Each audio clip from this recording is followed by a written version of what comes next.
Today's session is about some of the important management APIs. Okay, so before going through each of them, I'll first show you where you can find most of these APIs during your project references.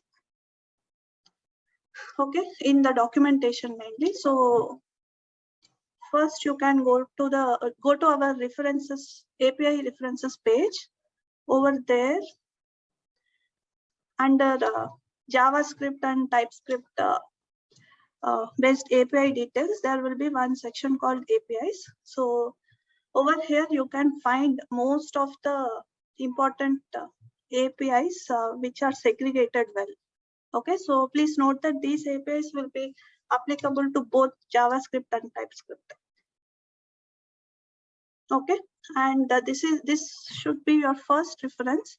And if you see, for every API, you can find a section. For example, if you go to Ability Startup, over here, over there, you can find one section wherein it will be clearly mentioned on from which API version these particular APIs are supported. So you can refer to those as well. And based on the API version which is installed in your device, you can decide whether to use it or not. Okay, hope this part is clear. So this should be our first reference. Apart from this, there are some more Open Harmony reference API links, which I'll be sharing with all of you later. Okay, so after this, you guys can refer to those as well.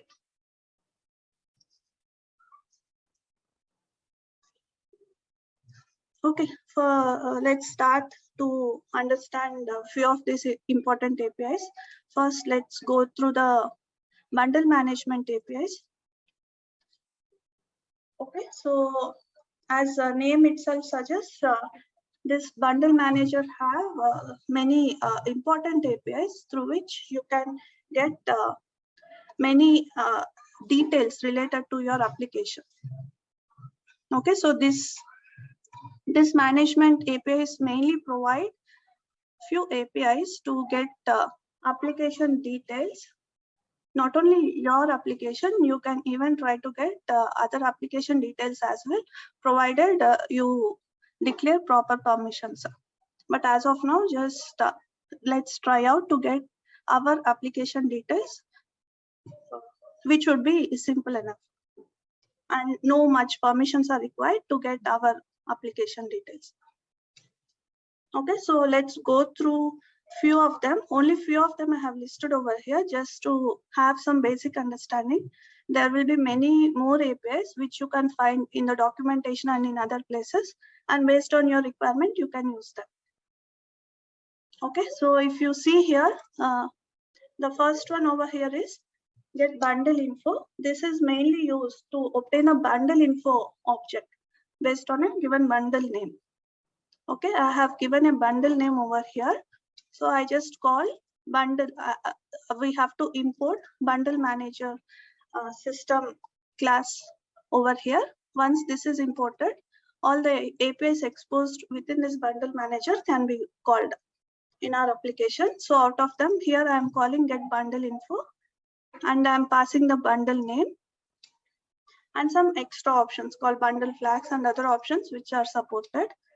So once this API is called, we can get one bundle info object which will have many bundle information details related to this particular application. Okay, so one more thing to note here is to be able to use this bundle information APIs, we need to request permission as well. A normal permission is what we need to declare. So what we can do is go to config.json, just under request permissions, just request for this particular permission. Then we will be able to get all the details related to our particular application. Okay, so please note that we have just requested for this permission alone. So we just have access now to get bundle details related to our particular application.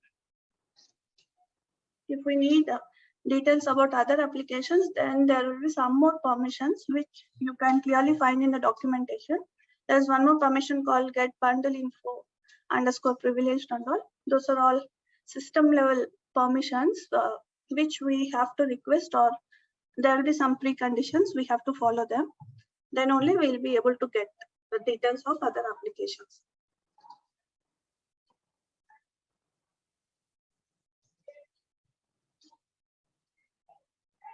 Okay, so mainly this bundle info object will have many details like your application ID, user ID, install time, update time, or like when this application was installed, when this was updated latest in your device, the ability informations, the request permission details of this particular application.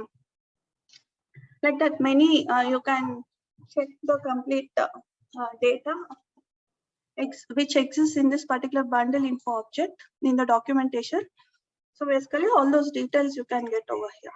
Here, if you see, I'm using promise to get the details, and within here in the data object, we can get the complete bundle info object.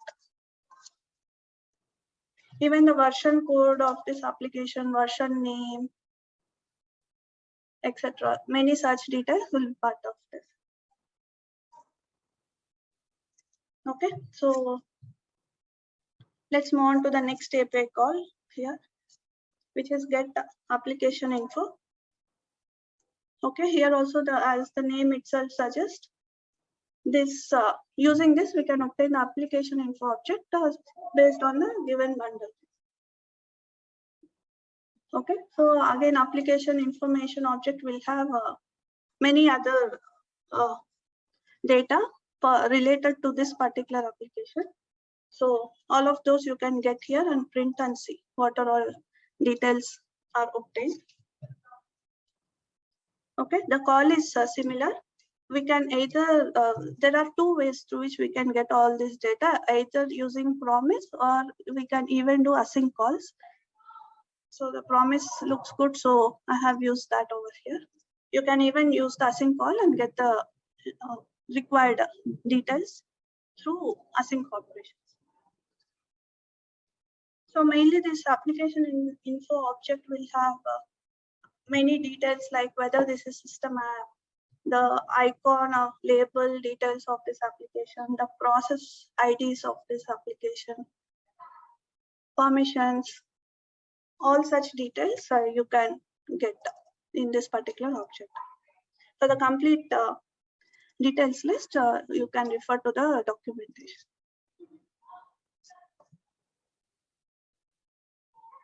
Okay, so okay, there's one more API called query ability by want. Generally, if you want to start any ability in your application, you can even create one want object. The want object will have many parameters wherein you can provide the bundle name, you can provide the ability name of which ability you want to launch. Many other parameters are available as part of want object. So you can create a want object, and there's an API wherein you can query the ability details by this want object.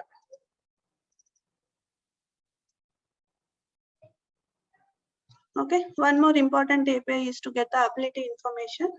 Just pass the bundle name and ability name, and you can get the ability information object. Okay, so I have just listed 4 of the important APIs, but there are many other bundle management APIs which are available. You can go through the documentation and try out those. And please be careful about adding the permissions.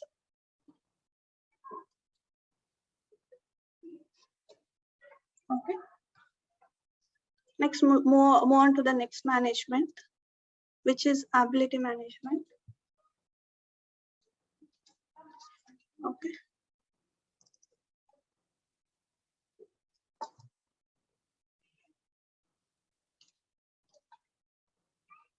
Okay.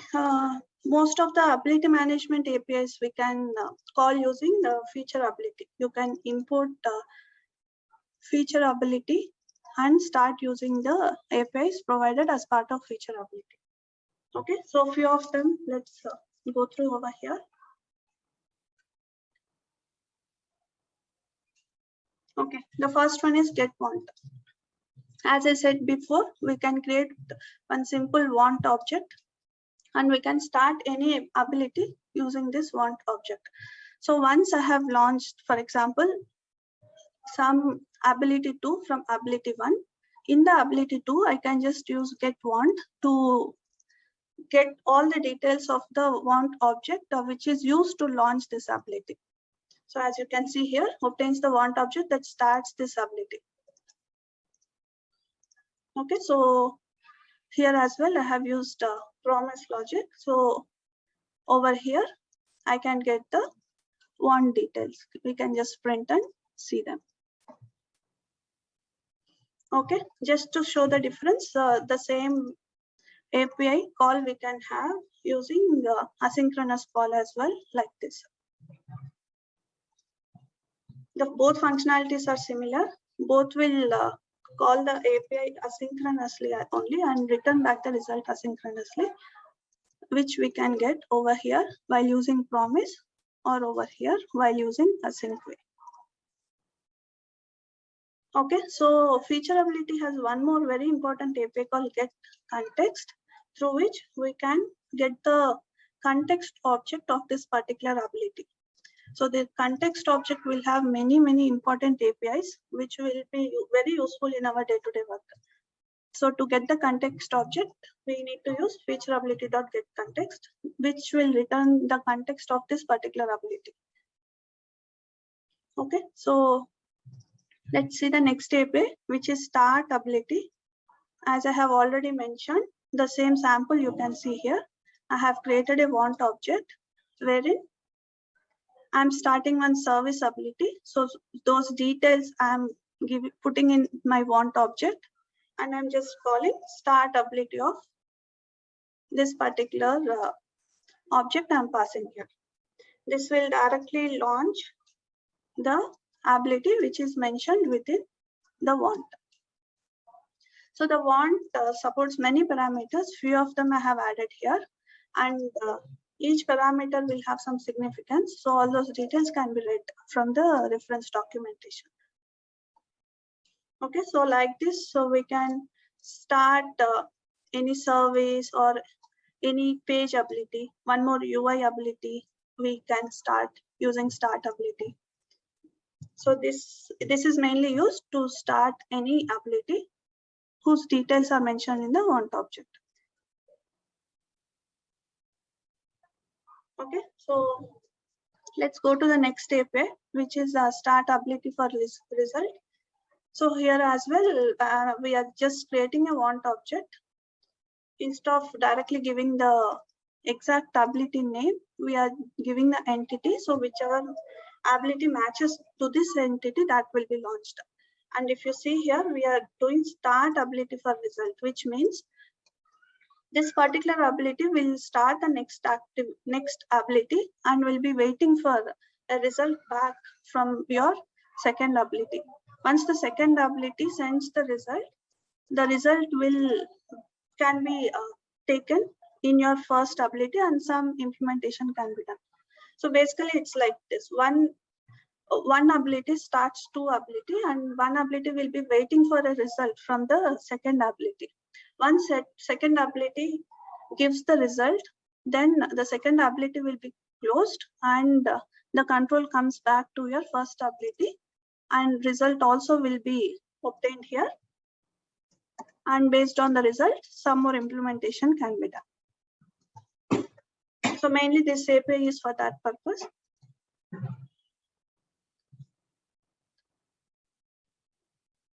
Okay, let's check few more APIs over here. Terminate self with result. The same flow which we have discussed just now. From the second, when I started second ability from first using Startability for result, and in the second ability, I'm terminating self with result, means the second ability will be closed with some result sent back to the first ability. And this is the ability result. which is passed to the first ability. So result code and some want details I'm placing here, and that complete result I'm giving to the first ability. So now the first ability can check if the result code matches to this. Then the first ability can understand that this result is from the second ability and can do required operations. Okay, so next API is terminate self. So as the name itself suggests, this is used to just terminate your current ability. The current ability will be closed. Okay, one more important API is acquired data ability helper. I think in the previous sessions we have seen, right? There are three kinds of abilities. One is page ability, which is basically your UI, which is displayed on the screen. The other abilities are data ability, which is mainly used to store your persistent data. And the other one is service ability, which is used to run some background operations over a service. So this API is mainly used to get a database helper object of some data ability. And this helper object will have many APIs like insert, update. This is mainly will be pointing to your database. So this particular API is present in data ability helper object can be used to operate or query from your database. So to do all those operations, first we need to get an ability helper object, and that can be obtained using this API. And you need to pass the URI to that particular database. More details will understand in further topics, wherein we can even go through the data management APIs. As of now, just remember that data ability helper object as well can be obtained from feature ability. Okay, there are some more important APIs. One is get window, which is used to obtain this current window corresponding to this particular ability.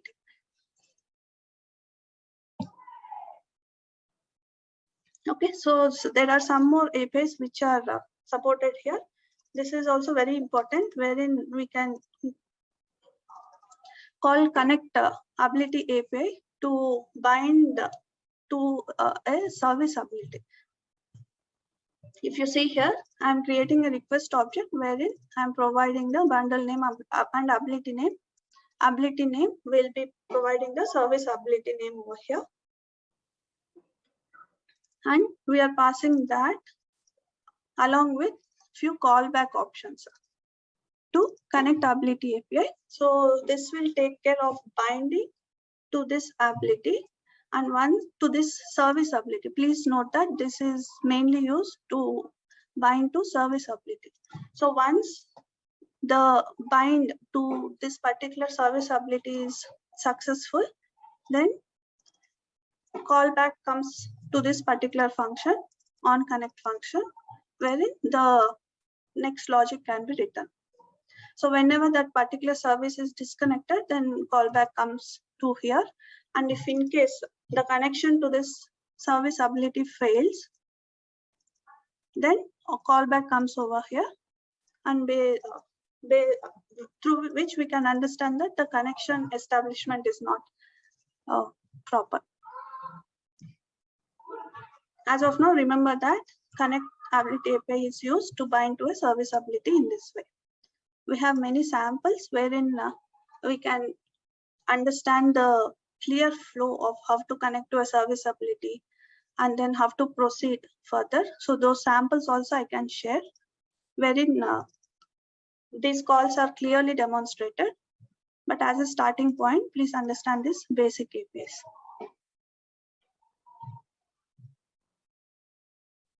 Okay. So one more important API is disconnectability. If you see here, once connectability is called, we get one connection object over here. So if in case we want to disconnect this service, pass on that object to disconnect ability API, which actually disconnects your service ability.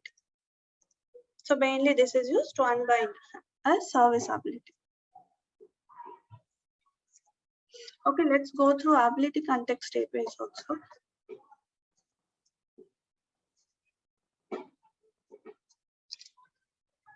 One sec.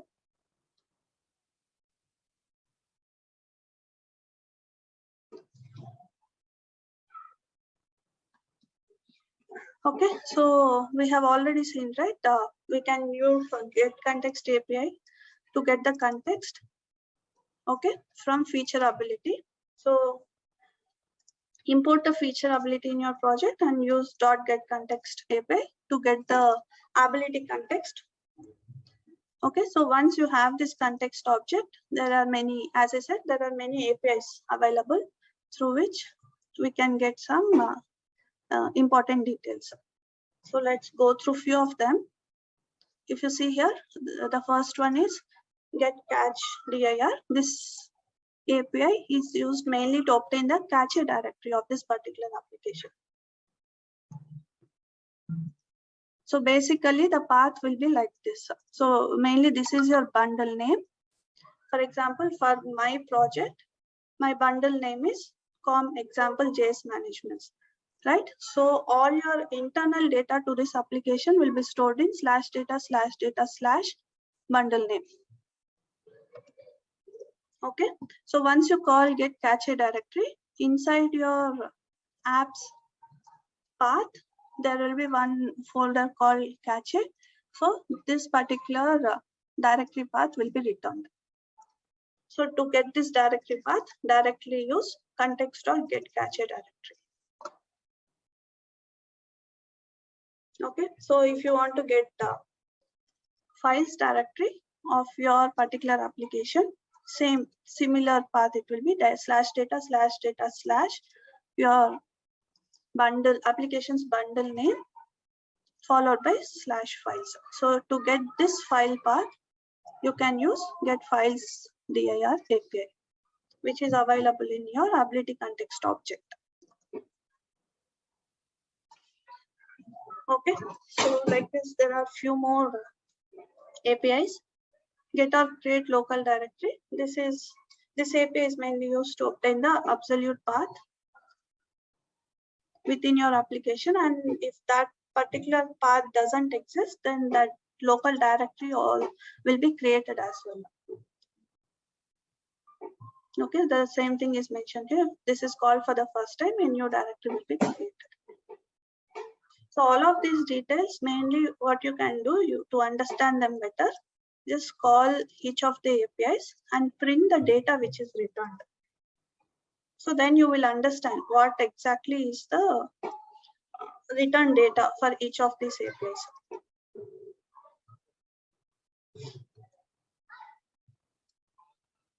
Okay, so one more very important API which exists in context object is verify permission. So basically, if you in your application, if you want to check whether you have any of the permission is granted or not for your particular application, then you can use verify permission to check that. Okay, so for your particular applications process, if you want to check whether any permission which you are interested with is granted or not, you can do that using verify permission API. So this is the permission which I want to check whether this is granted to my process or not. So I am calling verify permission with the permission details and some optional parameters. So here you can understand whether this permission is granted or not. Just print that and check.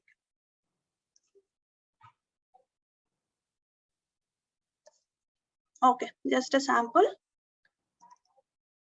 I am checking for bundle info permission and just call verify permission. Here we will, if any API call error is there, that we can understand over here with some error codes as well. If it is successful, then whether we have permission or not, that details will be part of this data. Okay, so the other one is request permissions from user. For example, you might have seen in generally in many applications, whenever you open a few applications, you will get one pop-up which will ask you mentioning that so-and-so application will be using so-and-so permission, whether you want to allow or deny. So for such cases wherein the application needs to request user to grant some permissions for the application, then we can use request permission from user. And the permission details we can provide here and call this API. Then a pop-up will be given to the user wherein user can allow or deny. So based on that, application can act accordingly. I think this will be very useful for your day-to-day work. So all of you can try out once. Okay, there are other important APIs like app or getting the application's version info, process details, process info, process name, calling bundle. So which bundle has actually called this particular ability. So those details also there are APIs to get those details. And to get the complete application context also, we can call .get context, .get application context to get the complete applications context object. Okay, let's move on.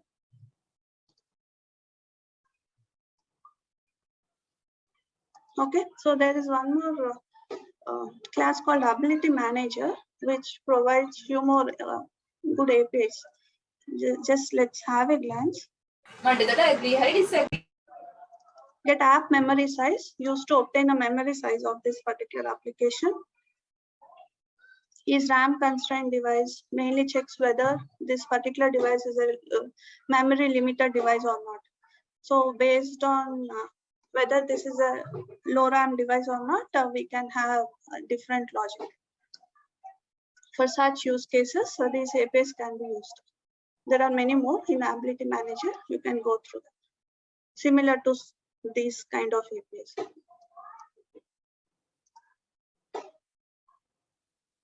Okay, let's finish file also. File management APIs. These mainly can be obtained from file IO class. Okay, so already we have seen, right, from context object we can get cache directory and files directory path.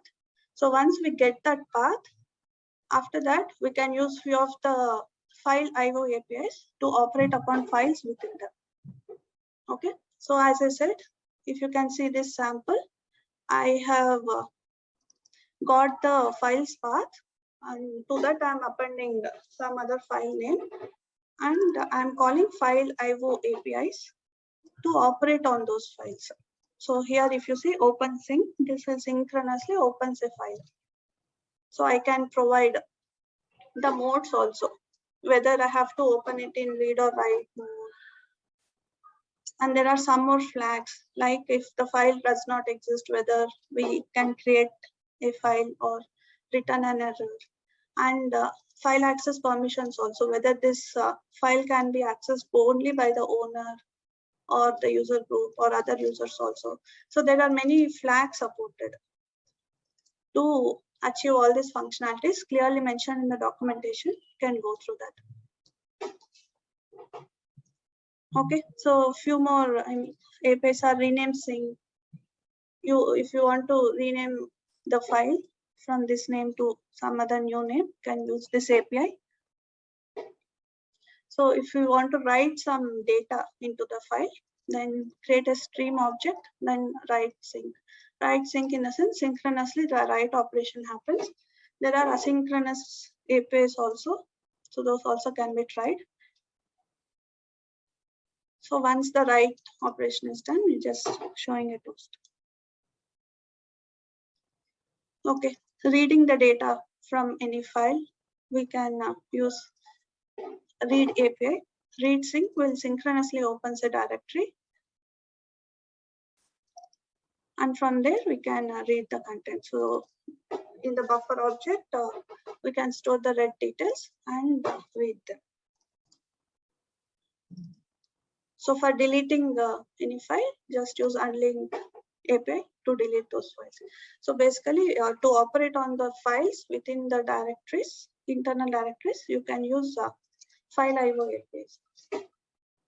There are many other APIs which are listed in the documentation.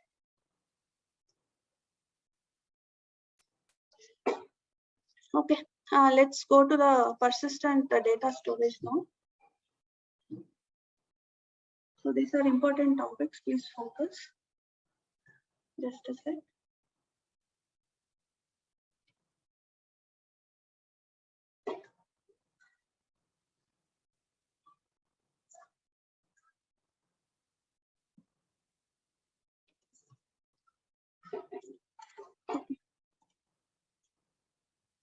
Okay, let's understand how we can store persistent data within your application. Okay, persistent data in the sense permanent data, not in the memory, but permanently into your application storage.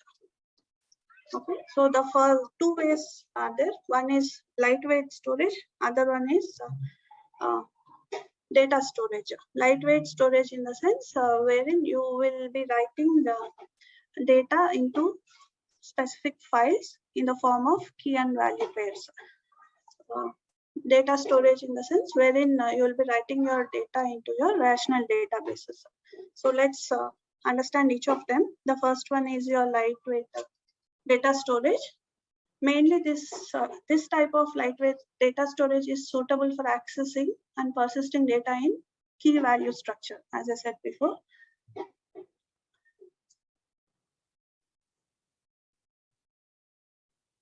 Okay, let me show you one.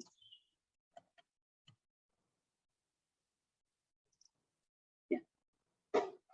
So please focus on this particular diagram. So after an application obtains a lightweight storage object, so the data in the storage object will not be directly written to the file. It will be cached in memory so that the application can obtain data faster. So that's why this kind of structure is created, wherein, for example, one application have 3 files. So for each file, there will be one singleton instance created. Whenever any application wants to access this file, one singleton instance will be created in the memory. And whenever application wants to write some data to this file, it will be initially it will be actually returned to your instance. And once user actually wants to completely write this data, then only in one operation, all the data from this instance will be returned into the file. Hope I am clear. So basically, the application can write the cached data back to the text file for persistent storage. This is done because since file reading and writing operations will actually cause a lot of system overhead. That's why this kind of architecture is designed to actually read and write, not regularly, but after all the operations are done in a single time, these write operations can be performed to the actual file.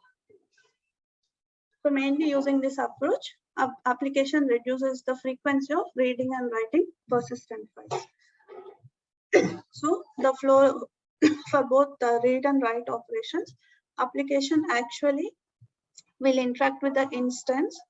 The instance will have all the data. So for example, for reading some data, application will read from this instance. This will instantly return the data. And if application wants to write data, it actually writes to this instance. And later when flush is called, there's one API called one API specifically for this purpose. When that is called, then only the data will be actually written back to the file. Okay, so this is the internal architecture of how the lightweight data store works.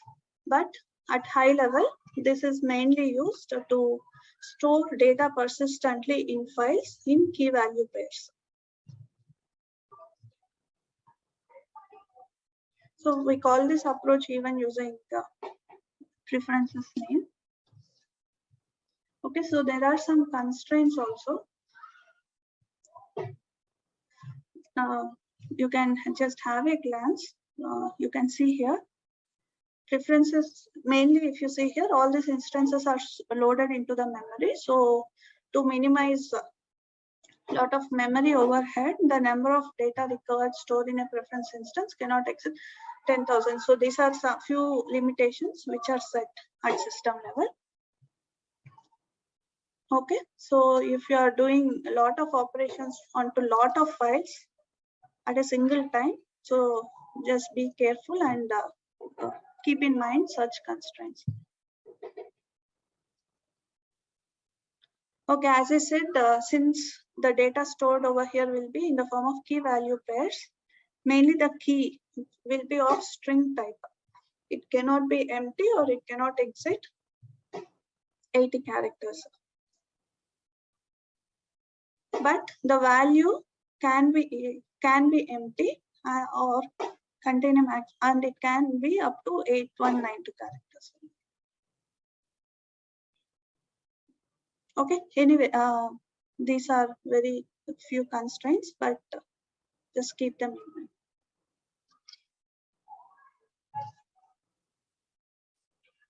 Okay, let's see if you have to read and write and what are all the APIs available here.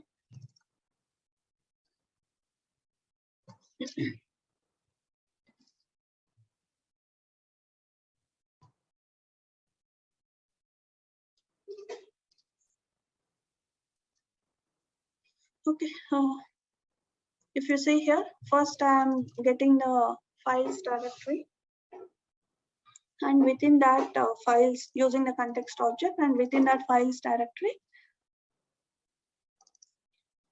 I'm getting this path. So it will be like data bundle name /file/mystore. So this will be my file. So to this particular file, I am writing this data. The key is startup and the value is auto. So this is how we can put the data. So mainly whenever you call .put or .put sync, the data will be actually returned to your memory instance. So once you do flush, then only it will be actually returned to your file later. Okay.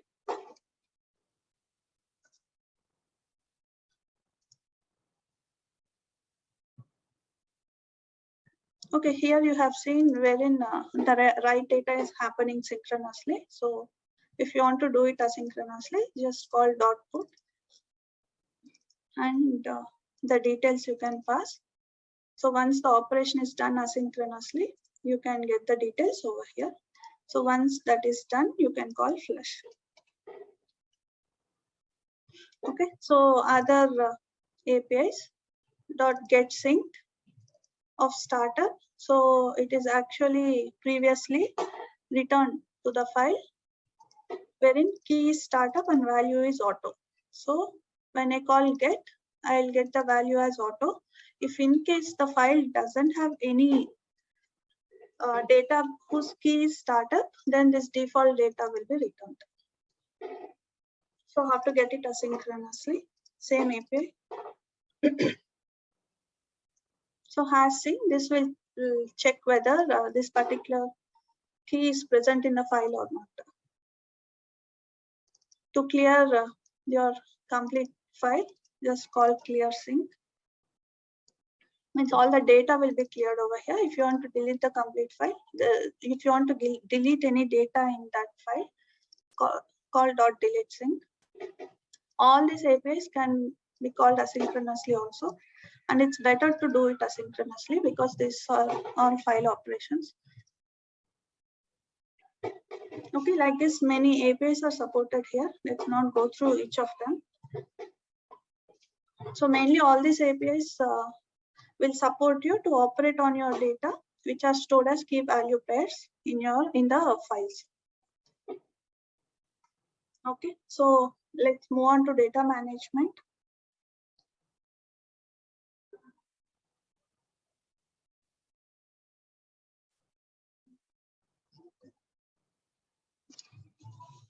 Okay, so mainly the data management is done through rational databases in HMOS, which internally uses SQLite database. Mainly rational database, whose shortcut is RDB. This is a database that manages data based on rational models.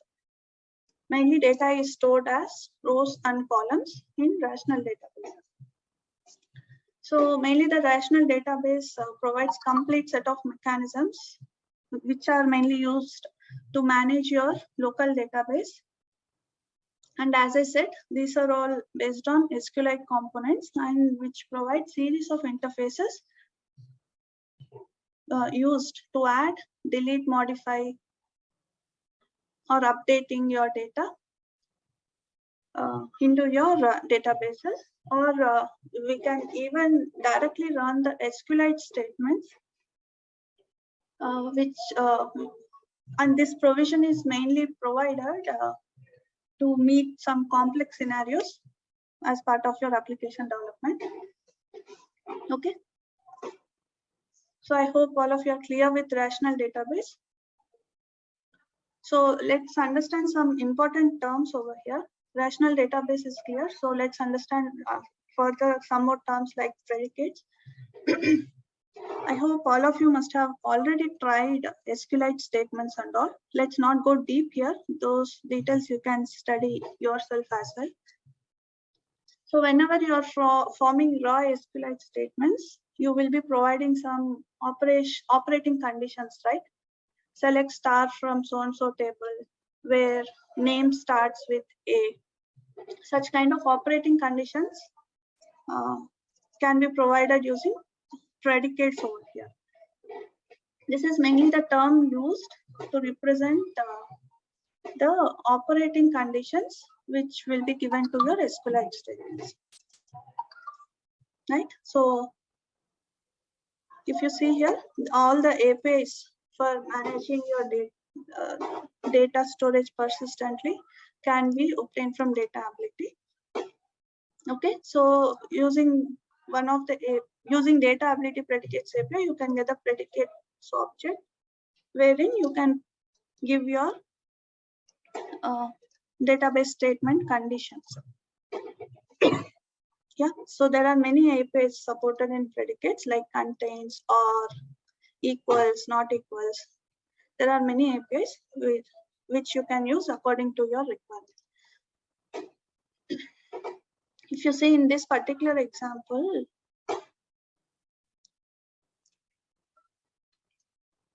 I've already shown, right, while studying about context, we can get Startability helper object for any particular URI, and this helper object will have APIs to actually operate upon that particular database, right? So I have obtained that here into this constant, and I'm using that constant over here to call other APIs which can be used to operate on that particular database. So if you see here, I have created a predicates object and I have provided some conditions wherein the name column contains this particular string which I'm passing as parameter, or introduction column contains the string. So all those rows which are matching to these conditions, I want to query. So I'm calling a query API and I'm providing the base URI.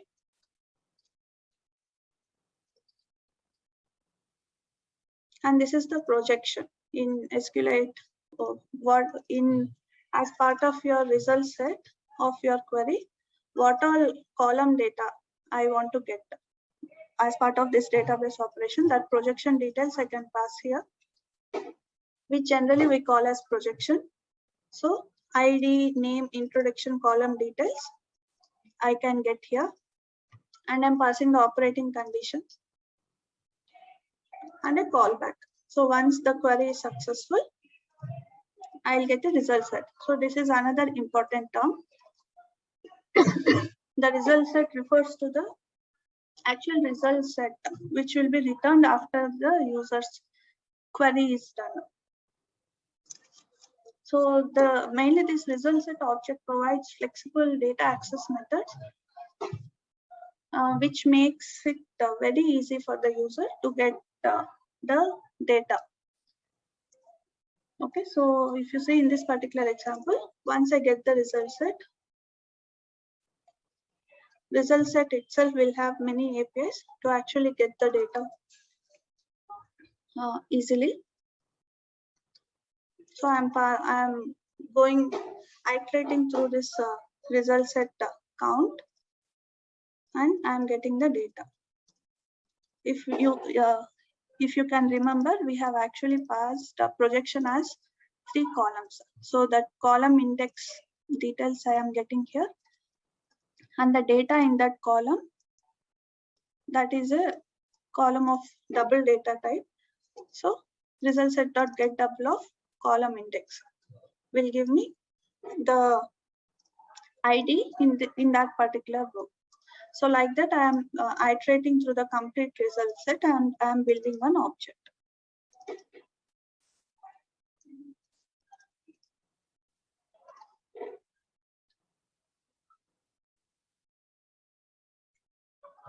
Okay, clear, right? So similar to this, there are other APIs to insert, update, regular database operations, delete database, etc. I'll share you all this code. You guys can go through and try out.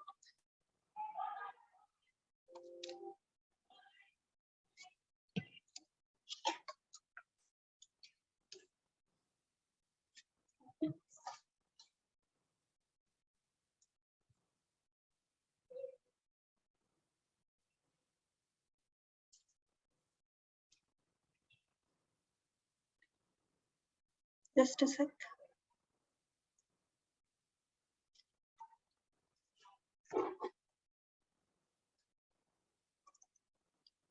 Okay, here I have even placed a sample wherein we can okay, wherein we can create a table in some particular database. So you guys can go through that as well. For doing that, you need to get you need to use RDB APIs. Okay. So if you see here, I'm getting the RDB API and I'm calling get RDB store, and I'm providing the details, mainly the database name.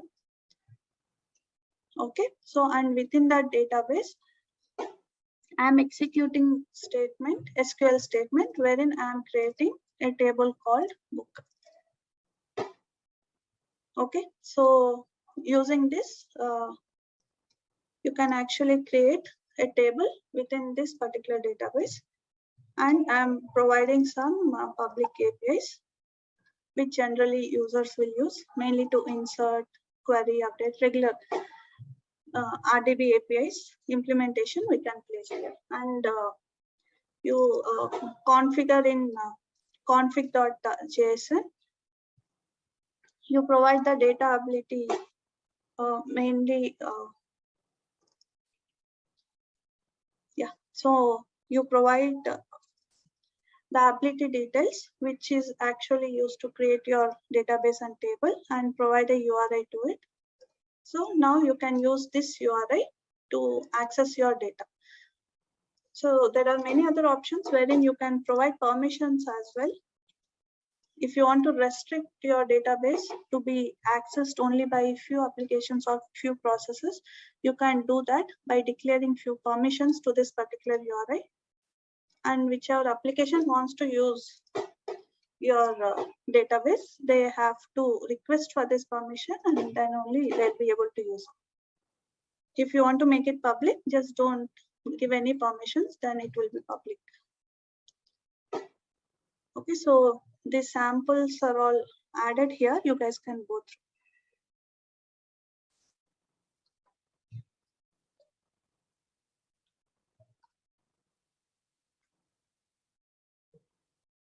Okay, hope that is clear.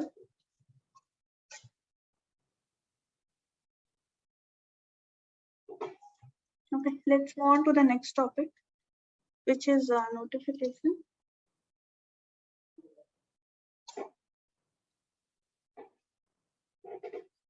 Okay, so mainly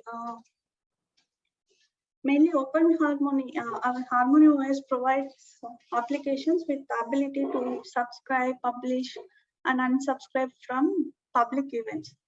Either you can subscribe to some public events which are published by your system, or you can define your own events to which other applications or abilities within your application can even subscribe and get your published data. So basically this concept is mainly to publish some data, and there will be some subscribers who will subscribe to get this data, and to all those subscribers the data which you are publishing will be sent, kind of broadcasting. Okay, so let's see one example, then it will be clear. Okay, before going to that example, generally public events can be of two types. One is system public event, the other one is custom public events. Okay, system public events, as the name itself explains, the system sends some collected event information to the user program that subscribes to the event. Basically, for example, your device has booted. So your once the device booting process finishes, your system sends boot complete event to all the user programs who subscribes, who are interested to get this particular event. So whoever subscribed to receive the boot completed event, to all of them, this particular event will be published. So like that, there are many system public events which will be sent by the system, and the applications whoever have subscribed to receive those events will receive them. I think this is clear. So many such events are there, like HAP install updates. Many critical service events are sent by the system to the applications. So that list is clearly given in the documentation. You guys can try out them. The other one is the custom public events. As I said before, the application itself customizes some public events to mainly implement event communication capabilities across applications. For example, one application publishes some event, some public event, and expects other applications to subscribe to this event and get this event. So within applications or within an application, there can be some custom public events. So now let's go through the flow of custom public events. Okay, so mainly here there will be two concepts. One is publish and one is subscribe. Publish in the sense whoever wants to publish some event to others. Subscribe in the sense whoever wants are interested to receive this particular published event. So they will subscribe and they will be listening. So whenever event is published, they will get the event and they will act accordingly. Okay, so let's go through the publish APIs. So to be able to use common event, just import this ohos.common event, and common event will have the APIs to publish and subscribe. Okay. So this is one very simple example to publish a common event. I'm just publishing a common event whose name is event using publish API. I'm doing asynchronous call here. Once publish is done, I'll get the details over here. Okay, so there's one more publish API wherein I can pass some extra data using options. So this data I can pass. And one more thing to note here is there are some types of events which can be published. I'll just explain those briefly. One sec.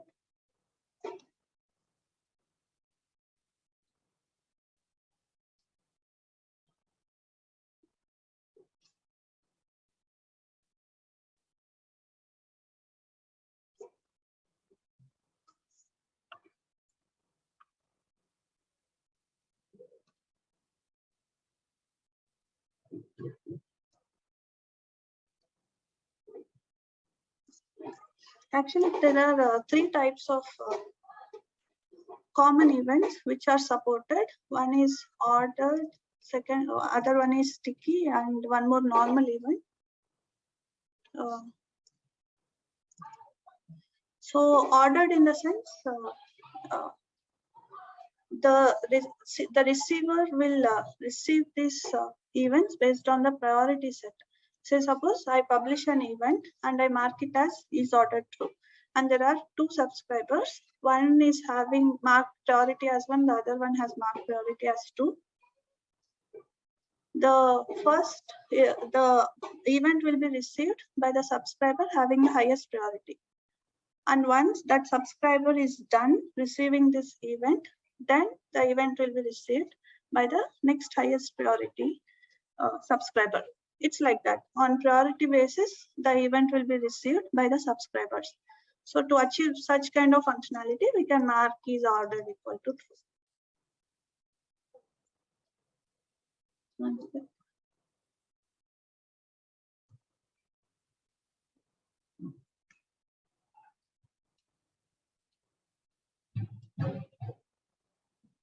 Okay, hope ordered part is clear, right?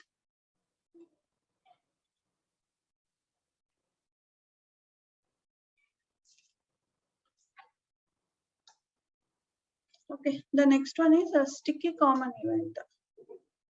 Okay, so as name itself says, this is sticky in the sense once this event is published, even though there are no subscribers, this event stays like that for some time.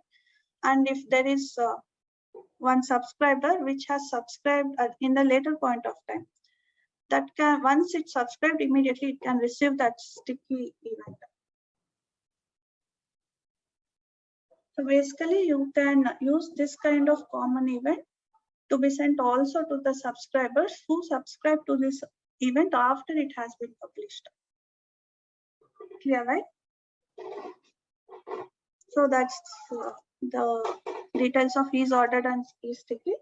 There's another common event called authorized common event, wherein you can to the published event you can attach some permissions so that only the subscribers who have requested and have the permission granted, only those can receive your public event. So mainly there are three kinds of events: ordered, sticky, and authorized common events. Okay, so based on your requirement, the options can be set over here. Okay, just for understanding, I have put the details here.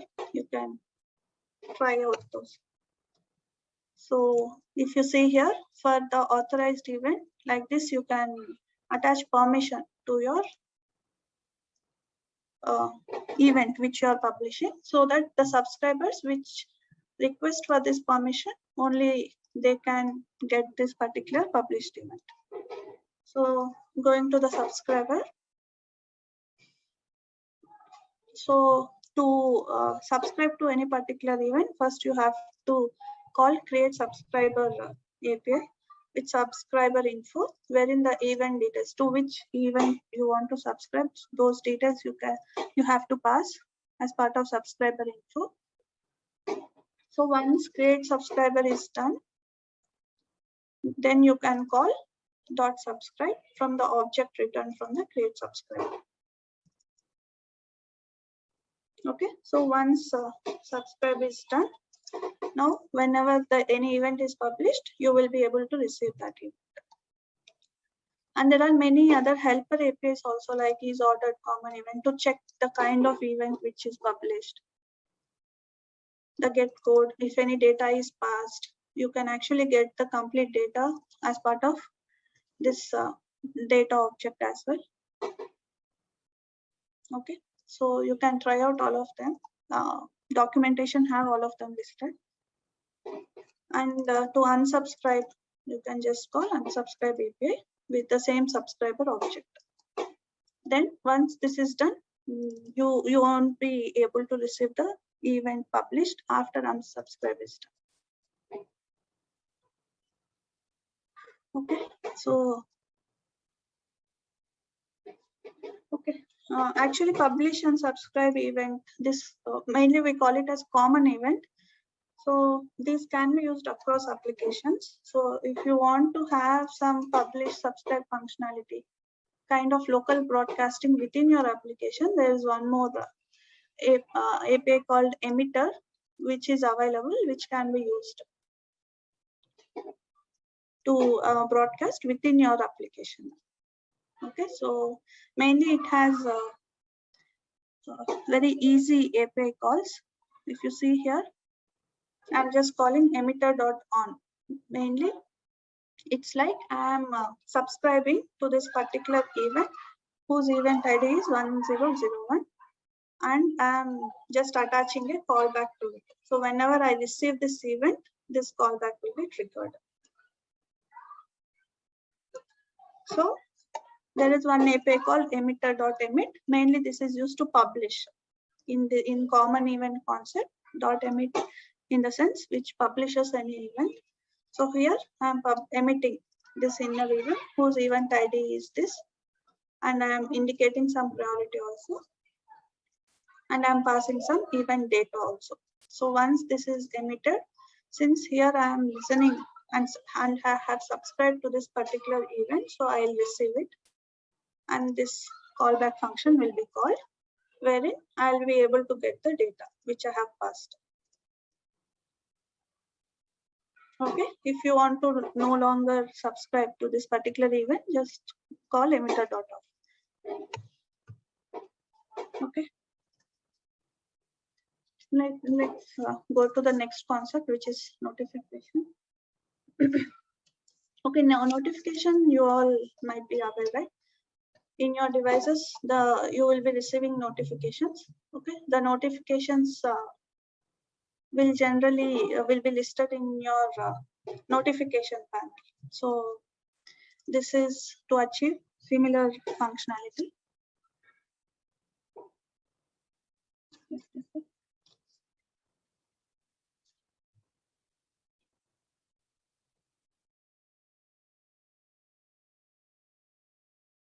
Okay, so basically HarmonyOS manages notification type messages using a service called ANS, which is Advanced Notification Service. We can even call it as Notification System Service.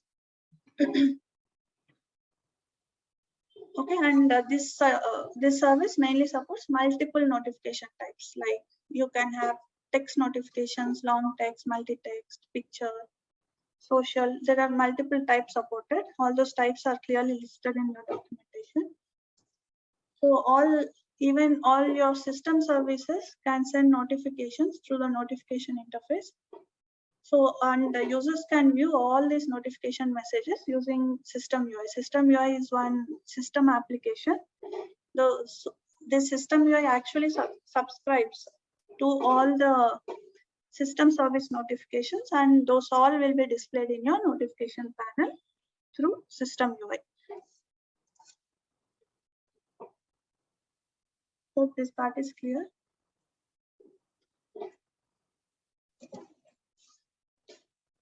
Okay, so if you see here, all the notification APIs, say suppose within your application as well, you want to send some notifications. So you can do that using notification APIs. Okay, so before calling this notification, we need to ensure that notification is mainly enabled for your application. There are APIs like is notification enabled or enable notification, or user can also go to your application settings and enable the notification. So mainly that switch should be enabled, then only your application will be able to send and receive notifications. So once that is done, there are some interface APIs which are provided, which you can use to post notifications.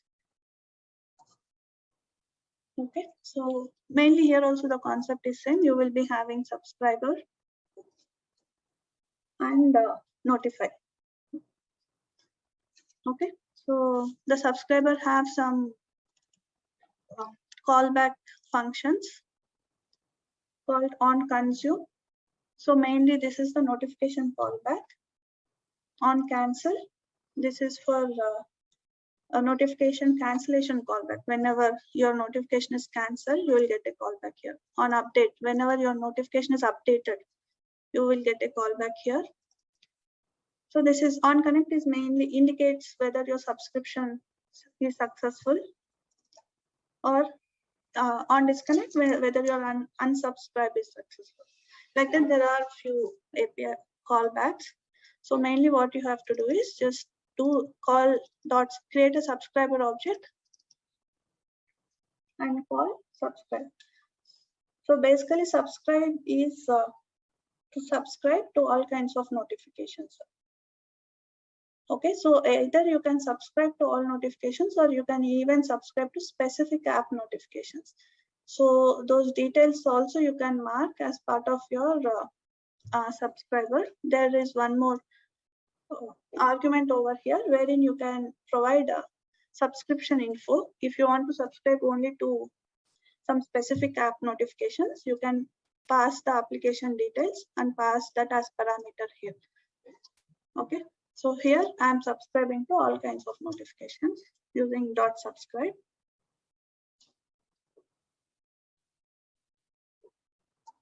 Okay,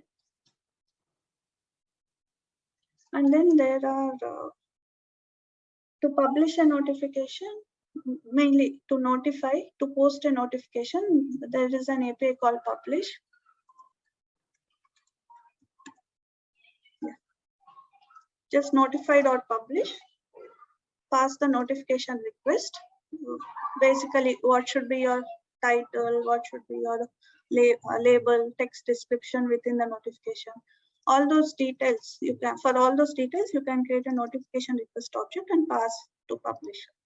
This will publish your notification. And if there is one more API called cancel, through which you can cancel a specific notification. Basically, you can maintain the notification ID and you can cancel the same ID notifications. So these are the main APIs, and the API usages I have placed in this file. You guys can go through offline. Okay, there's one more concept called want agent. Say suppose you have posted a notification, and on click on that notification, you want to launch something, or you want to launch some, for example, a different page. So if you want to do that, you can create a want agent and pass it to your notification request. Yeah. Say suppose whenever you touch the previous notification, this particular bundle page will be opened. So if you have such requirement, just create a want agent info and pass it to your notification request. So what all parameters are supported in your want agent, those details are clearly documented. So you guys can go through in the reference documentation. So I have just created it and I have passed that to want agent. So whenever this notification is published with this label, and when user clicks on that, this particular ability which is mentioned in this want agent will be launched. Okay. Okay, that's all about notifications. Let's move on to our last topic, which is some hardware APIs. A few of them we can go through briefly. One sec.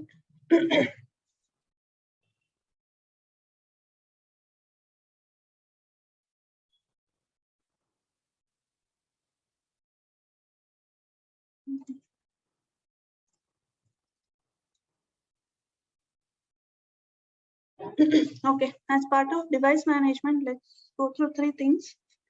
First is the about vibrator, and then we can go through about sensors, and then geolocation. First, let's understand the vibrator APIs. You can access them using system.vibrator class. Okay. Okay, mainly name itself explains whenever the device needs to set different vibration effects. In such use cases, this vibrator module can be called. One simple example will be the keys of the device can be set to vibrate with different intensity and different duration. Okay, and whenever there is an alarm or whenever there is an incoming call, the device can be set to vibrate once or with different durations or periodically. For all such use cases, you can use vibrator module. Okay, so just to use the APIs within here, again, we need to request for permission, which you can request in your config.json. If you see here under request permission, I have requested for vibrate. Once I have requested, I will be able to use this. Okay, so simple API usages I have placed here. So dot vibrate. Okay, and I have provided the duration. So for that, trigger the device to vibrate for this much of duration. So stop vibration. So there are multiple APIs available here to, based on your requirement, you can use these APIs. Okay. So basically, if you take this dot vibrate API, this will trigger the vibrator motor to vibrate for this much duration. So like that, we can provide some effects also as parameters. There are multiple APIs which are supported. So this is mainly used to stop vibrating. Okay, so let's move on to the next one.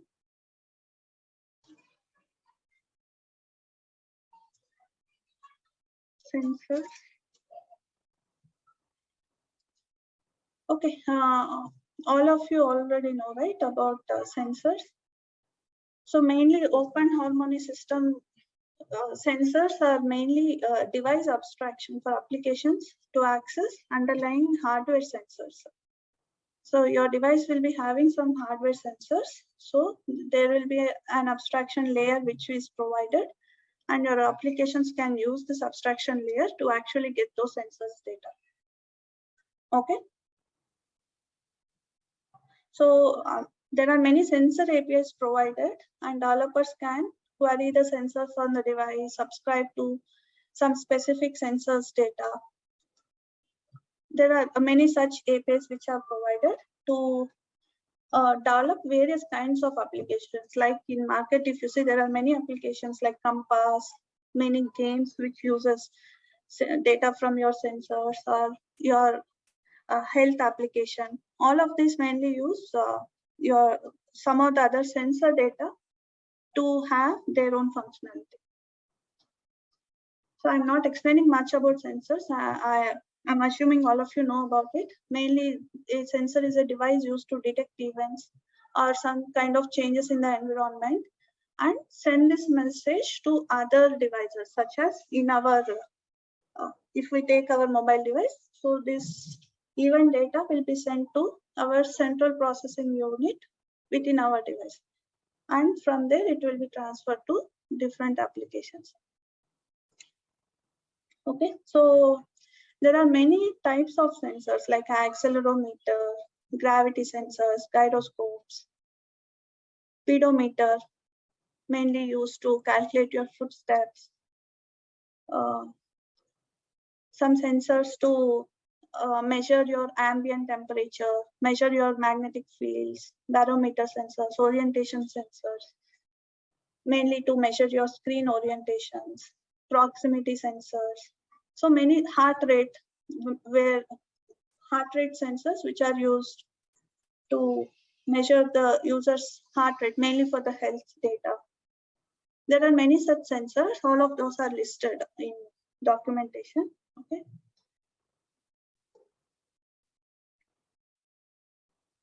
So many APIs are also provided to access this sensors data. So if we take some examples, through compass sensor data, the current device orientation can be sensed, mainly so that we can indicate the direction to the user, right? So for example, barometer sensor data, if we can get accurately, we can determine the current altitude of the device. If we can get the heart rate sensor data, user's current heart rate can be sensed. Speedometer sensor data, if we can get user steps on this particular day, can be counted and displayed to the user. So like that, to access and get the sensor data of all of these sensors, there are many APIs provided. And to access all of these sensor data, there will be permissions which needs to be granted according to its permission type. So that needs to be requested properly, and once grant is successful, then the APIs can be accessed to get proper data. So mainly to access your sensor APIs, there are two steps. Check for the permissions which needs to be requested. Those can be of system grant permissions or user grant permissions. So accordingly, implement your code to get and grant those permissions. If it is from the user, you have to request permission from the user. Once he grants it, then only your further API calls can be successful. So once permission grant is successful, then you can use your sensors to get the data. So if you can see here in this example, I am trying to subscribe for heart rate sensor data. So before that, this for the heart rate, I think it's just system grant. So I have defined here.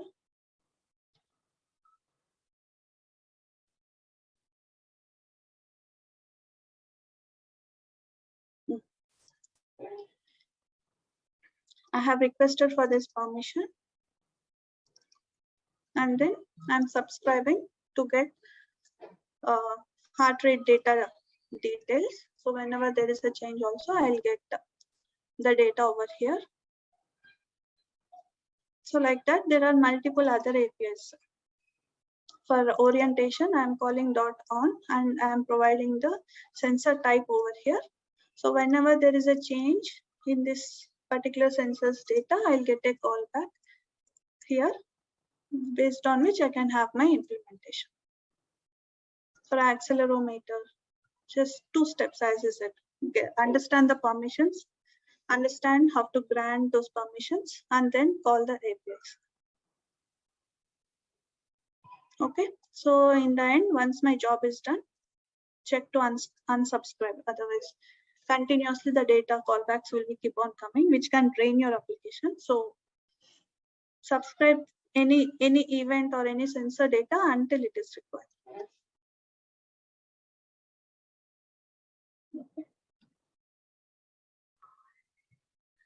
Okay, let's move on to the next topic, which is geolocation.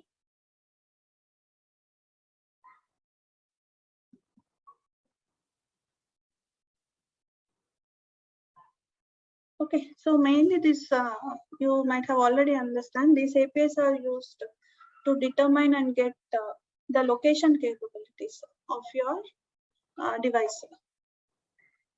So mainly the system uses the location coordinates to indicate or locate the location of the device and provide services.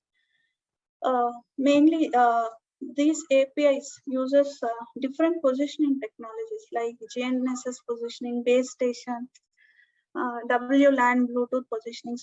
All these positioning technologies in combinations wherever required or separately, the system uses to try to provide accurate data to the user.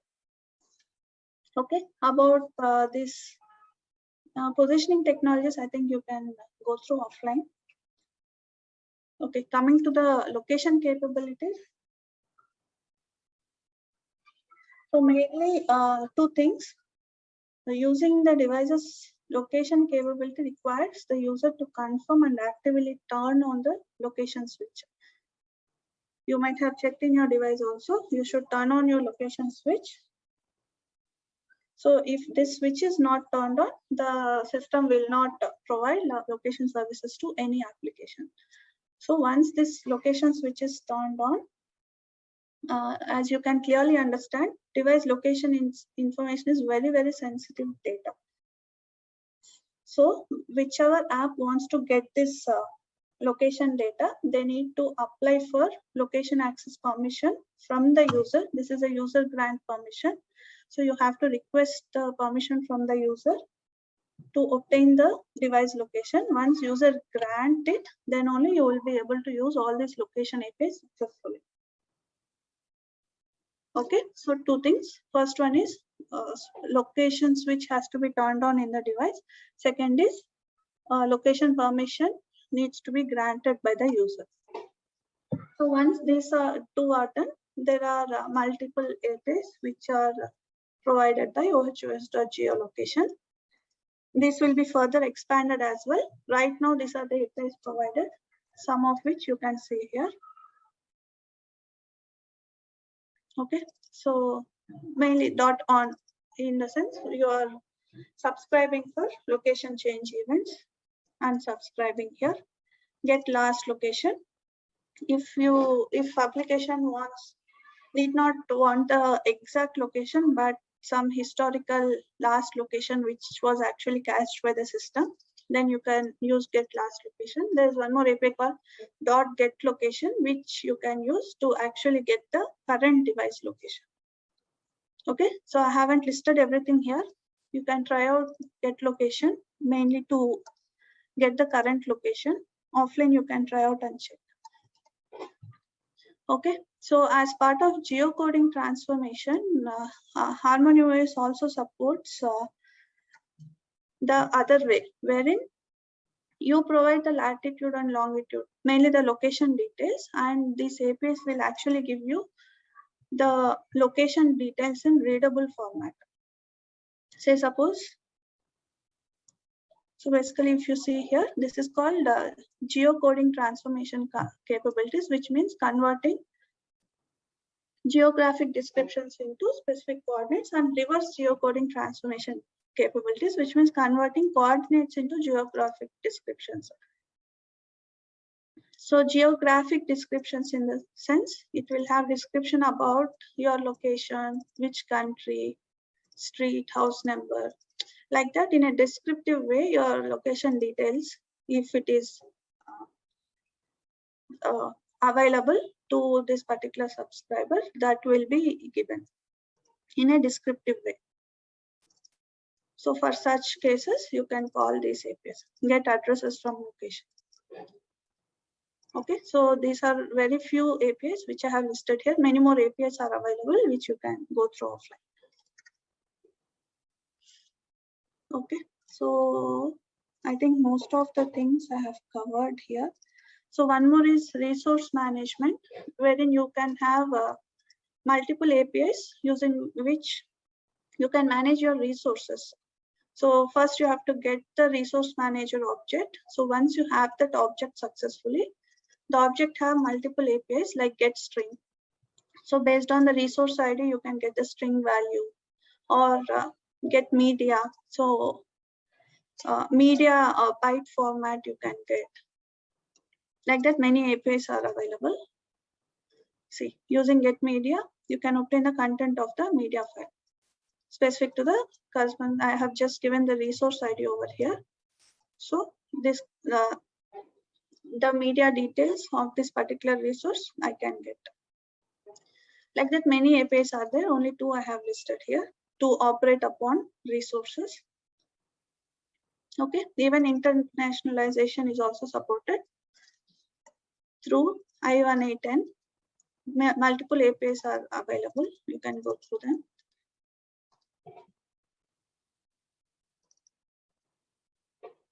Okay, to adjust the device brightness for all such use cases also, APIs are available. You can go through them to get the battery details, battery info, device informations. Those APIs, according to your requirement, you can use. You can go through these samples. Okay, URI utils also. For any URI, to get its ID, to attach another ID, multiple URI utils are available. Okay, so few of the important APIs I have listed here. I'll share you the sample code. Please, all of you go through them offline. These are very important. And apart from these as well, there are many more APIs which you can go through and understand. I have already shown you where to check. Even in the PPT which I'll be sharing, I'll share the reference links. So guys, go through them. Okay, so I'm done for today.